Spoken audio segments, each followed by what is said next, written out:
It's not surprising that the information age is characterized by a lot of knowledge, but not wisdom. Something I noticed that I want to talk about, won't be a long discussion, is the fact that no one has mentioned, I've never seen anyone mention the fact that there's something missing everywhere in society. And there's a reason for that. I'm going to talk about that, give some examples. And that's discernment. So you can have a society where everything is based on the acquisition of information and knowledge. But if you don't apply that information and that knowledge in the right way, then you're doomed. And this is the difference between knowledge and wisdom. And I would say that wisdom, when it's applied, is discernment. Because you can know all kinds of stuff and be duped into believing crazy stuff. Think about the people that believed in Heaven's Gate, although I do still run the Heaven's Gate website over at GeoCities, and I did recently convert because I realized it was the true faith. I'm joking. You don't see many people convert. It would be funny to see people converting to, maybe I'll do a skit about that, converting to Heaven's Gate, or conversions, recent conversions to Jim Jones. But people don't have wisdom because they lack discernment. There's plenty of people that have a lot of knowledge. But even when I see most boomers online who ought to be the bastions of wisdom, the living sages walking about like Aristotle or Plato in their toga, dropping knowledge bombs on us, boomers are really just kind of like older teenagers. They're like chunky, wrinkly teenagers for the most part. There are some great exceptions. The ones that I personally know and the ones that watch this channel, you guys are the exception. However, when you see the infinite scrolling feed of jibber jabber and grand goobery that goes on Twitter, for example, or comments on most internet posts, I can quickly discern that people have no discernment. They fall for the same gags, the same scams, the same psyops that are rolled out year after year, particularly the political sphere, but also beyond the political sphere, the economic sphere. People believe the same old stupid things. They don't question their paradigms, their assumptions. And there's a lot of factors involved in this. It's not just the degrading of education by design, a la Charlotte Iserbit, and the dumbing down of America. All of that is definitely true. There's the loss of the notion of the transcendent, which basically has us all believing that we are more complex versions of pond scum.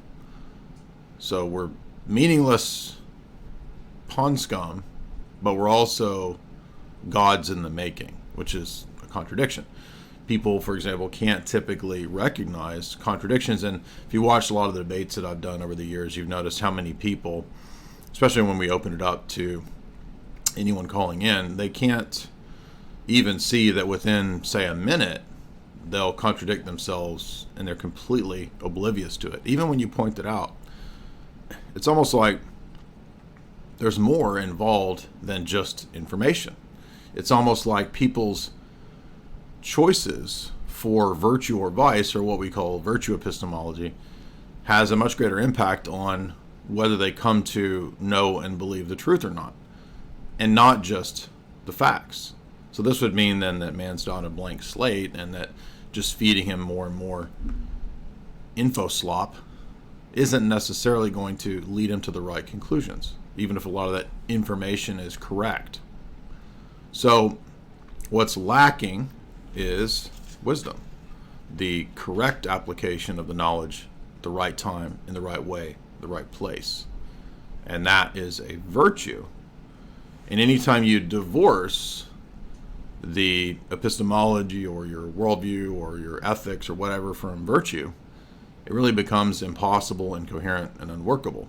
It becomes arbitrary, subjective, or becomes will to power. Might makes right. But none of those are coherent versions of virtue, or can give an account for or grounding for the virtues. So unless we get back to some kind of virtue ethic, which I think only ultimately the theistic worldview can actually at least begin to give, society is not going to heal, quote unquote. And on top of that, you also have the intentional engineering of a lot of dumbing down, and a lot of insanity, a lot of feedback loops and so forth through the internet itself, and people's, especially younger and younger people's, addiction to the infinite scrolling feed, who have basically no attention spans at all. And to prove this, remember, by the way, our buddy Cotel, David Patrick Harry, did a discussion a year ago where he talked about the reading statistics. And this kind of blows me away because it shows how divorced I am from what's really going on. People who are graduating high school, the statistics show like these outrageous numbers who can't read. Something like, I don't know, something 50%, something crazy. And then even higher numbers have never read a book. So we're really kind of like devolving into Eloy and Morlock situations, which is kind of crazy because it's almost like, the global elite predicted that in books like, H.G. Wells's sci-fi and his dystopias and all that. And I'm not saying that's a good thing. I'm saying that that's unfortunately where we are. So a couple examples of this. Here is this clip that I'm sure you probably saw. It's so crazy. I almost feel like, was this staged? But then again, I think that now it has to be legit. I mean, this sister is off the hook. That's amazing. That's amazing. I didn't know that about you. What do you know? That you're a musician. What you know about me? But I like how she's just automatically mad. Like, it's just asking a question. Like, what you know about me? Does that even, like, why would you be mad about that? And who even is this person? I'm interviewing you today so I can get to know you. I mean, in my head, this is like they're all Sister Soldier, Nicki Minaj. They're all the same. They all rolled up into the same Amber Rose, pigs in a blanket to me. They're all the same to me. So I'm a musician. Mm-hmm. What the fuck that mean? Make magic or something? What is musician? I think Is this a joke? This has to be a joke, but I don't think it is. Using that. Yeah, I'm not no musician. I make music. And that's not all I do. I make music, I act. I'm a TV star too, a young mogul. Just really quick, I think you're confusing. I'm not confusing nothing because you don't know. You thought that all I was a magician or whatever the fuck you said. See, that's what I think you think I said. No, I said musician, not magician. I don't think, baby. I don't think. What is that? That's ghetto. I don't think.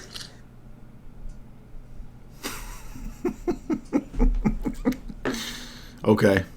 Now, I mean, I don't even know what to say at this point. I'm just about to roll with it. Now, without discernment, people fall for everything that comes along. And part of the reason that we don't have discernment is because we're not listening to the older folks. And the older folks don't have the wisdom, which they ought to have. We should have boomer sages walking around with Gandalf beards giving us wisdom. But we don't have that. And now it's replaced with influencers, by design, by the way, technocratic design. And people are falling for even crazier stuff than you could ever even think of. I mean, we can't even laugh at Heaven's Gate Jim Jones people because people are falling for stuff dumber than that. So I came across this, which Tech Noir sent me. And I like how the BBC put this, they put it like it's Blade Runner, which it is, which is just crazy. So yet another influencer model jailed for trafficking and human slavery. Fun and sweet. I remember she has like 1 million followers on her Instagram. I was like, I want to be like her. The rise of Kat Torres seemed to be the ultimate rags to riches story.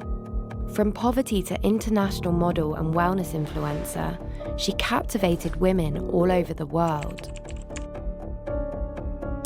But behind the perfectly curated Instagram posts lay a very dark reality. A wellness influencer. First of all, why are we even listening to some random blonde chick who's, 25? Nobody 25 and under knows anything.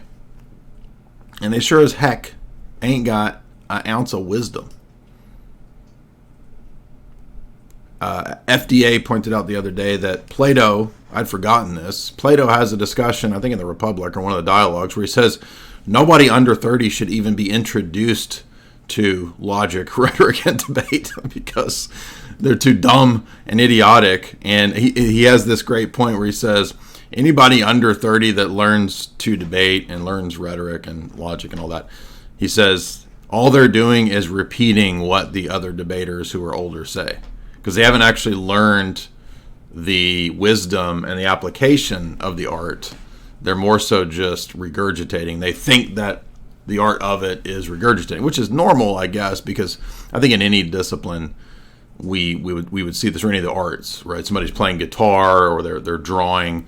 You're playing guitar, you're going to play like whoever you like. If you're a Gen X man, you're going to be trying to be Eddie Van Halen. If you're a boomer man, you're going to be trying to be, Led Zeppelin or whatever. So you're going to sound like them until you develop your own style. But anyway, the point being is that the whole society is completely insane, completely ridiculous that anyone is even listening to some Instagram influencer. I mean, and I think it appeals to women because women think, I can be an influencer and I just take pictures of myself and then I sell products and I get, $1 zillion or whatever. This is the Kim Kardashian model. But this is not really a thing. It's not, it exists as a propped up fake thing, but it's all so fake that people then fall for the scam that it's like the scam of Don Lepre. Remember Don Lepre years ago was like, by placing tiny little ads in classified papers, I made over $50,000 in a week. And then it finds out, you come to find out, it's just the scam is he teaches you how to do the scam. So it's like multi-tiered scammery where you bring people in to learn the scam. But it's a never-ending cycle of scammery. And so this chick was apparently doing the same thing. And to make a long story short, I guess she got busted. And then I want to fast forward to the interview where they start asking her. Your child needs. They ask her questions in jail. And it should have been obvious that why would anybody listen to this person anyway? Like, you would have to have zero discernment to listen to this person, much less fly to frickin' Abu Dhabi or Arab Emirates or whatever for some crazy nonsense. And by the way, surely she wasn't running this whole thing on her own. Okay, she seems kind of out to lunch. So who was actually running this operation, by the way? Way I send a message to a person saying, come to live with me in America, I'm going to enslave you, or you're going to work for me. In my house, nobody worked. I would never send a message, a DM, come to America to slave you. I don't think the question was, did you send a text message asking people to come to America to be enslaved? Messages that we've seen from multiple women are fake. Absolutely, yes. What about the bank transfers from Desiree, where she's depositing money into your account? The same thing. A Ana disse que você manteve ela em casa, trabalhando como se fosse uma escrava, que você não pagou o valor que você tinha acordado com ela e que você ameaçou ela. A gente leu um post nas redes sociais em que você diz que, de fato, manteve ela como escrava. Eu não sei quem foi, nem se foi na minha conta do Instagram, mas eu não postei isso. Agora que eu lembrei quem a Ana é, e ela nunca trabalhou na minha casa. Did you believe in the advice you were giving these women? Oh yeah, I believe 1,000%. Do you take any accountability for any of these allegations? Absolutely not. Zero. So, arrested, convicted, but no accountability because as a life coach, and how many times have we told people to stay a million miles away from anybody who claims to be a life coach? Now, on top of this, is it surprising? Remember that at a commencement speech at one of the universities, the entire university was booing the guy who merely mentioned Bitcoin. And then we saw this ridiculous clip from WEF luminary Noah Yuval Harari talking about why he doesn't believe in Bitcoin. Now I'm going to apply it to economics and make the same point that imagine the best performing asset of the last 10-ish plus years, everything being completely vindicated about what we said about BTC, and then the WEF goblins come out and people are agreeing with these people, the ultimate scammers, with, again, zero discernment. They can't even go and look and see the performance of the asset alone. Just number go up ought to tell you something.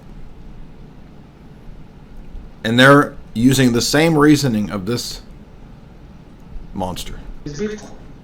I recently said that Bitcoin is a currency of distrust. I was just repeating what Bitcoin fans themselves often say. They argue that they don't trust the banks and governments that create dollars, yens, and other currencies, and therefore they prefer Bitcoin. Bitcoin fans may have good reasons to distrust banks and governments, but it doesn't change the fact like that theft? Bitcoin is based on distrust of human institutions. This is... Well, it's distrust of fiat banking debt-based systems. So it's not the distrust of all human institutions. So that was a straw man. But it's trust and distrust. It's distrust of centralized banking because of the temptation to inflate the currency and to steal. It's too much power and too much temptation for centralized banks to move to that model, and people don't understand economics, and so they fall for this scam. So that's why the argument for BTC is that it needs to be based in something that's not under the purview or control of a government. It's based in a decentralized math and computer network that can't be tampered with and inflated. For the whole purpose of money is to create trust between strangers. Farmers grow food. Shoemakers make shoes. What is the function of the financial system? Finance creates. But he's misselling and misstating the point, because money should create trust, and Bitcoin is a trust-backed currency. That's why it's a decentralized ledger that's settled via mining and via algorithm and via mathematics, so that it's not in the hands of a private central bank that can print and inflate the currency, thus creating the distrust that he's talking about. So he's actually, I don't even know if he understands what he's saying, or he's just lying and misselling it. Trust. Financial devices like currencies, bonds, and shares create trust between millions of strangers who can then pool their knowledge with Bitcoin. Yeah, but again, that's the point of Bitcoin, is because central banking is distrustful, you need something that is not controlled in that way, based on mathematics and thus trust. But does he even know that? Who knows? Now I want to remind you that we have an amazing sponsor that is chalk.com, the best in supplementations out there. Head on over to chalk.com and use the promo code J44Life, that's JAY44LIFE, and utilize that promo code. Chad Mode is your ultimate natural pre-workout, designed to take your performance to the next level.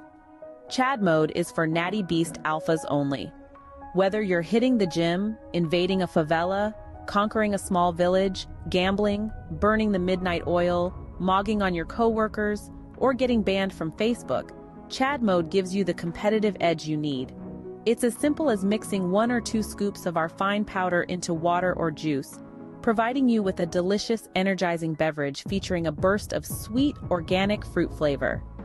Chad mode will give you the extra edge you desperately crave. Chad mode stands out from the crowd by excluding artificial flavors. Lastly, I want to mention, well, how do we get discernment if that's something that's lacking? Well, we have to ask God for it first. And it's not just a principle that will come from reasoning alone. Reasoning plays a role. Our rational faculties play a role in discernment.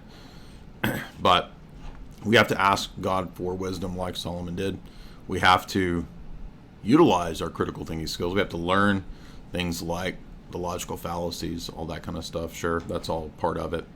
But at the end of the day, ultimately, I would say the best way to gain wisdom is to start to read the Proverbs. I did this many, many years ago, over and over and over. So basically, throughout my 20s, I would constantly read through the books of Proverbs over and over and over, and the other wisdom texts as well, like Ecclesiasticus and so forth.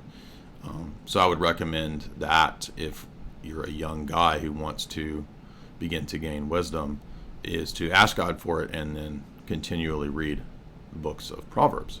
It's a great way to gain that. And then keeping in mind too that a lot of this comes with time. So I think wisdom and discernment comes through having applied the knowledge over many, many years. And so really I think it's not really until your 40s, late 30s, 40s that you begin to have some degree of discernment and wisdom. You can kind of sense, grifters and scammers and gurus and con men, because you've seen many of them over and over and over the years, the same tricks, the same scams. So anyway, that's what I recommend. Also, follow me below, click like, share, turn on notifications if you want more information and videos and updates like this. Be sure and head on over to my website, jaysanalysis.com, and in the shop you can get signed copies of my books, Esoteric Hollywood 1 and 2.